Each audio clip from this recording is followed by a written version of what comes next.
Ini kisah para pejabat yang merendahkan dirinya, yang menghamba harta benda dan menjadikan negara dan rakyat sebagai sapi perah belaka. Saat kita semua menahan diri untuk melakukan ini dan itu, beberapa politikus dan pejabat kita malah tetap bernafsu untuk nodong sana-sini. Nafsu para pejabat rampas yang tidak punya jaga kemuliaan Cimahi malah berjual Menteri Kelautan dan Perikanan bersama beberapa salah mereka menjabat kebahagiaan membantu rakyat bisa cashback dari mereka semua terpungut dengan dari setiap mereka memakai uangnya untuk belanja barang mewah senilai 300 kebanyakan dari mereka mendapatkan uang bertahan dari setiap paket bantuan sejak awal. Korupsi lagi-lagi menjadi ancaman nyata dalam keberlangsungan kehidupan berbangsa dan bernegara. Di negeri yang penuh dengan muslihat ini, korupsi dianggap sebagai hal yang lumrah, padahal korupsi sangat merusak sendi-sendi kehidupan. Di Indonesia saat ini dalam keadaan yang tidak baik, disebabkan oleh pandemi COVID-19 dan carut-marutnya perekonomian rakyat. Namun justru dicoreng oleh ulah para koruptor. Tega-teganya mereka memakan uang rakyat demi menggendutkan rekening mereka sendiri. Sungguh perbuatan yang sangat tidak terpuji, tercela, dan kami sangat kecewa.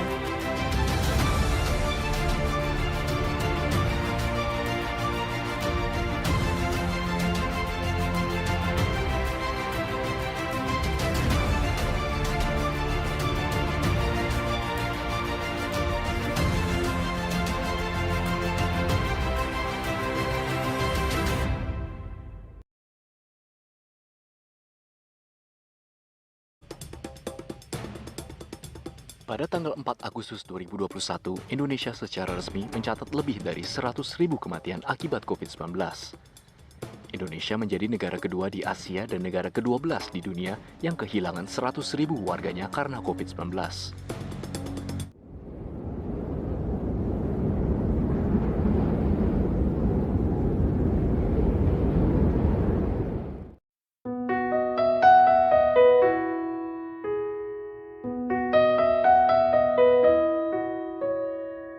Saat semua menghilang, kau tetap setia menjaga. Kau berkorban tanpa suara demi senyum yang lain. Saat semua tertidur, kau terjaga sepanjang waktu. Lupakan lelah ragamu demi raga yang lain. Indonesia, tempatku dilahirkan dan dibesarkan. Negeri yang sangat kucintai dan sangat kubanggakan. Kini Ibu Pertiwiku semakin lama semakin bersedih. Apalagi ditambah dengan COVID-19. Bepergian tak lagi bebas. Anak-anak tidak bisa bertemu lagi dengan teman-temannya dan juga guru-gurunya. Rumah sakit penuh dengan pasien yang terpapar. Tenaga kesehatan pun juga ikut bertumbangan. Setiap harinya ada saja berita-berita hoax yang dapat menyebabkan perpecahan yang disebarkan oleh oknum yang tidak bertanggung jawab. Sampai kapankah Ibu Pertiwiku terus begini? Aku rindu bepergian kemanapun tanpa mengkhawatirkan apapun. Bebas bertemu dengan sanak keluarga, sanak saudara, teman-teman. Aku rindu dengan canda tawa anak-anak bertemu dengan teman-temannya. Aku rindu Bumi Pertiwiku pulih seperti dulu lagi.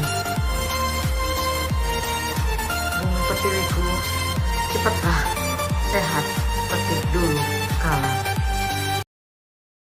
Polresta Jayapura Kota melakukan penggerbekan di tambang emas ilegal kawasan wilayah Buper Waena, Distrik Heram, Kota Jayapura, Papua. 17 orang diamankan bersama barang bukti 6 alat berat. Kalimantan yang sekarang ibarat pulau kotor yang banyak menyimpan kekesalan karena ulah manusia. Tanahnya tandus dan airnya beracun. Hidup di sini pun seperti hilang harapan untuk menikmati alamnya yang kalau banyak digambarkan banyak orang seperti dulu. Salah satu pulau terbesar di dunia ini menjadi harapan manusia untuk hidup karena peran vitalnya sebagai paru-paru tambang batu bara di sana. Kini nasibnya sudah berbalik 180 derajat. Adalah negeri yang kaya alamnya dan budayanya. Di daratnya tumbuh subur tanaman berbagai aneka dan guna. Di lautnya melimpah berbagai ikan dan terumbu karang. Belum lagi minyak dan emas yang terkandung di dalam perut buminya.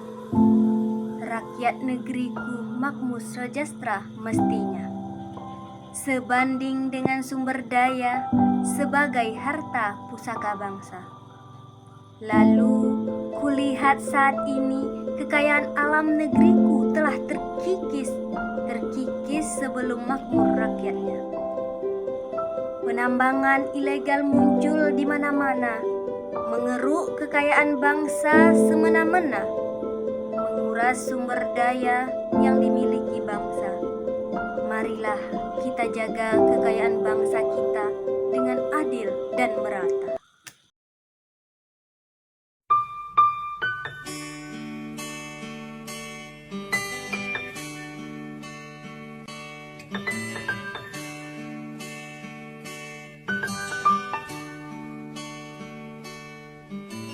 Perjalanan ini terasa sangat menyedihkan.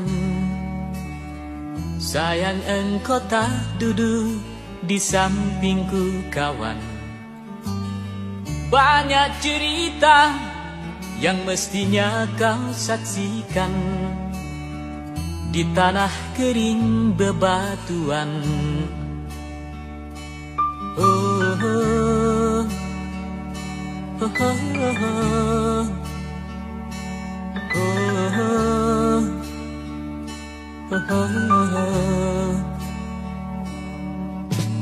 Tubuhku terguncang dihempas batu jalanan.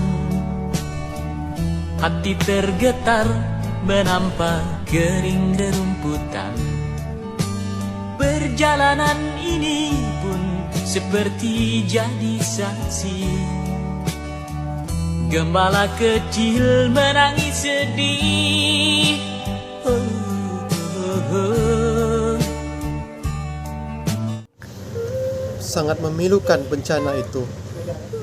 Bencana itu datang tanpa kita bisa mempersiapkan diri untuk menghadapinya. Ironi dan memilukan bila kita melihat dan mendengar jeritan dari masyarakat yang terdampak akan bencana itu. Alam yang tadinya asri dan indah kini berubah menjadi gersang. Hutan pun semakin gundul. Kita tahu penyebabnya karena apa? Ya, karena ulah manusia itu sendiri.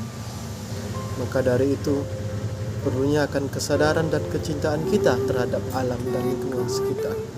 Maka dari itu, mari bersama-sama kita jaga alam kita, maka alam akan menjaga kita dari bencana. Indonesiaku, Tanah tumpah darahku. Negara kebangsaanku. Negara kebanggaanku. Bangkitlah demi kejayaan. Bersatulah demi persaudaraan. Indonesia maju.